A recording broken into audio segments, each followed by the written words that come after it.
Maxime Switek. Le Zoom Eco, bonjour Axel de Tarlet. Bonjour Maxime. Les ventes de diesel sont en nette baisse. En un an, la part de marché du diesel a chuté de 7%. Et oui, on est passé sous la barre des 60% de part de marché. Le diesel ne représente plus que 59% des ventes de voitures neuves en France. C'était 66% il y a un an et 73% il y a 3 ans. Alors, l'explication, on l'imagine.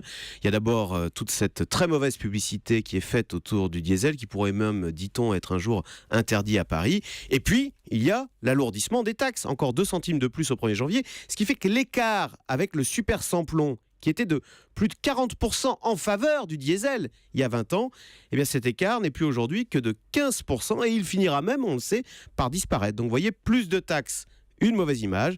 Voilà ce qui explique le recul du diesel, aussi bien d'ailleurs sur le marché des véhicules neufs que les véhicules d'occasion. Mais ça veut dire que c'est la fin du diesel ? Alors, d'abord, c'est une question très importante pour PSA, ça, ce que vous posez. Parce que PSA, c'est le grand spécialiste du diesel et les 3/4 des ventes de PSA se font dans le diesel. Alors, est-ce la fin du diesel ? Donc, question très importante.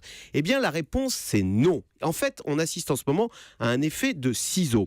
D'une part, il y a eu beaucoup de progrès qui ont été réalisés dans les moteurs essence, qui consomment moins et qui donc ont gagné en compétitivité, alors qu'à l'inverse, le moteur diesel est lui devenu plus cher à cause notamment du filtre à particules et maintenant du filtre à dioxyde d'azote qui est désormais obligatoire. Bien, ces filtres, ça rajoute à chaque fois 2 000 € par moteur. Ce qui fait que sur toutes les petites voitures d'entrée de gamme vendues autour de 10 000 €, eh bien, le moteur diesel est devenu trop cher, il n'est plus rentable. Donc, on n'en met plus sur les petits modèles, ce qui explique qu'ils perdent des parts de marché. En revanche, sur les modèles haut de gamme, eh bien là, le diesel a toujours la cote parce que ça reste une technologie qui consomme peu de carburant, donc qui rejette peu de CO2, en tous les cas moins que l'essence. Or ça, c'est important, rejeter peu de CO2.